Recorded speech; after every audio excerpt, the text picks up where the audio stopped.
If you're a writer with a job, full-time or part-time, have a family to take care of, or you're the main caregiver of an elderly family member or a child, and you want to publish your stories but are struggling to make it happen, you need this video. Hi, I'm Esther. I'm currently managing 2 pen names and building one more from scratch, working 2 jobs, and transitioning out of being a solo caregiver after providing care at the hospital for about 2 months. Most advice out there will tell you to time block an hour or two. You only have 15 or 20 minutes. Today, I'm sharing 4 applicable tips and the mental shift and strategy behind them so you can write and publish your books as life keeps spinning and happening. First one, leave the what ifs for plot development. Time is of the essence, and you have a lot of it. Every time you find yourself asking, what if I had 2 hours tomorrow?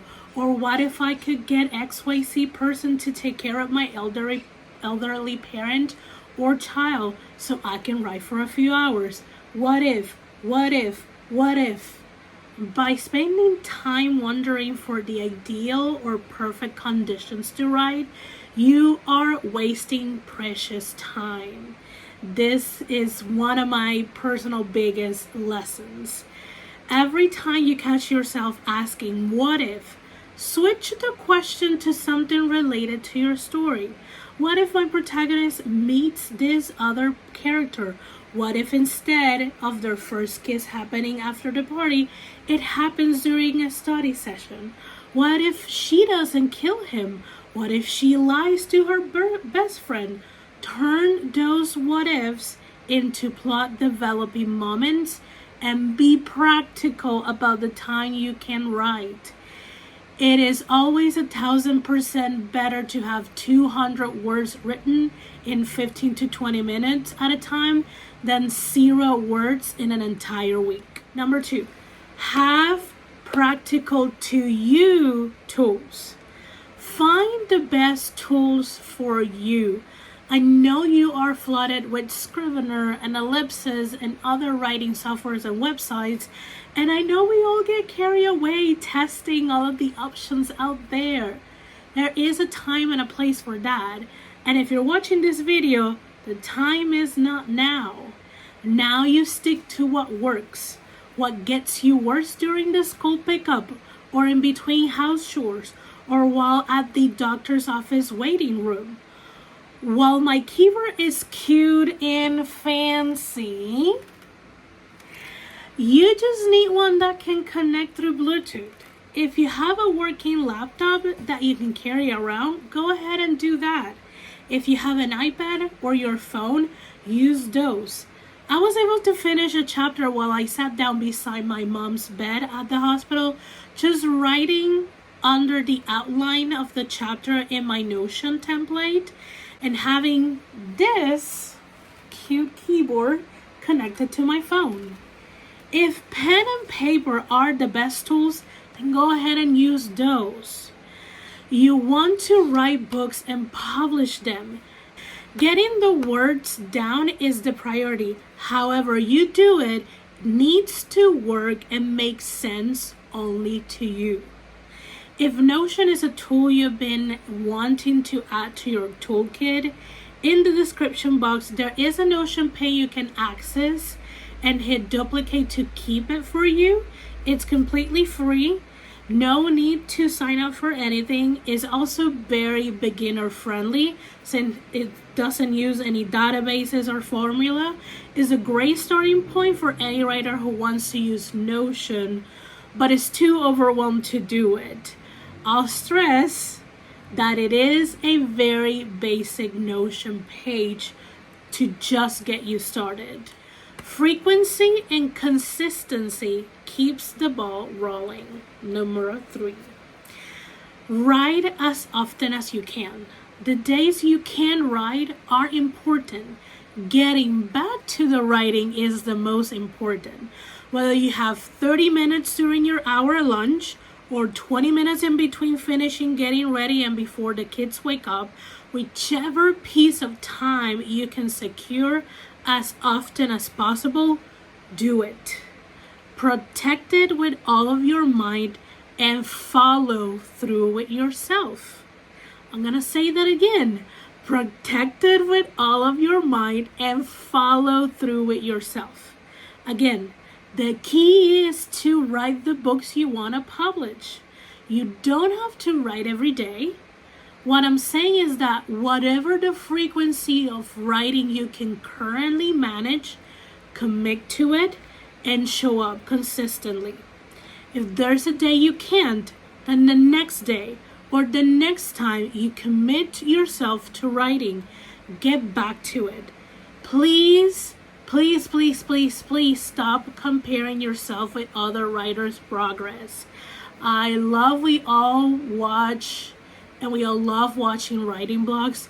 I love watching blogs and I also create blogs. But if they are a source of comparison and if they stop your frequency and your consistency, then wean out of watching writing blogs.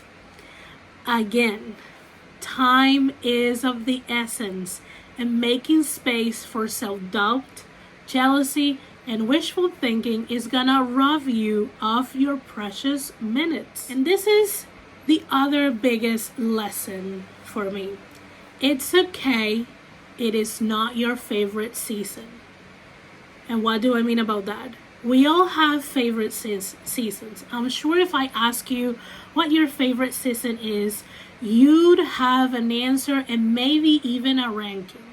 Life and writing have seasons too, and not all of them need to be our favorite. You might be in a writing season when you are loving it. Words are flowing and you can see your story take form. You might be in a writing season that feels like every word typed down feels like pulling teeth. Just writing a single sentence leaves you drained. Or maybe you are in a season when no writing is happening.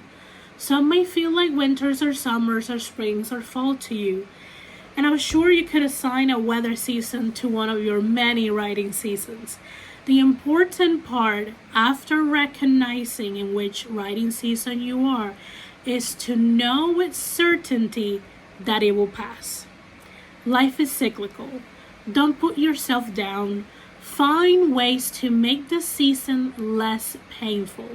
Maybe you're not in a writing season, but maybe now is the time to watch that movie or series you've been saying for months or years you want to watch.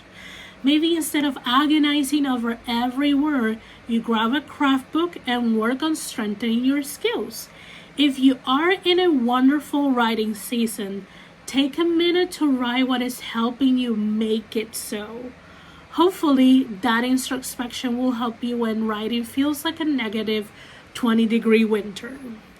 All of this to say is, if you are committed to yourself to make writing your career, whether you're choosing track pop or self-publishing, pad, that is not the topic of the video, you have to commit to make time and make the mental shift that are the obstacles for you to sit down and get the words down on the page, physically or digitally.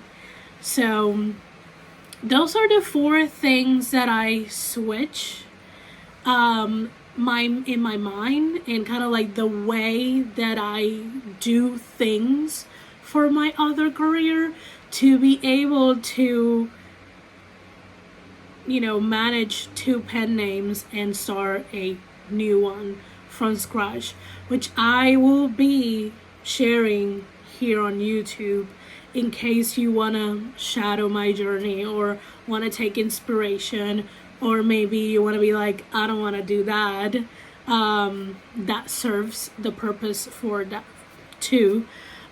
So yeah, go ahead and more practical with your time, stick to your tools, and get those books written. If you are interested again in that very basic, very beginner friendly Notion template, it will be down in the description below.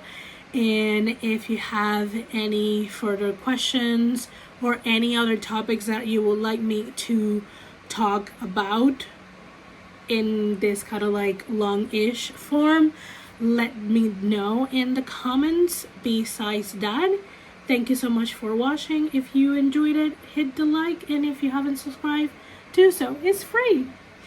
I'll see you guys on the next video. Bye.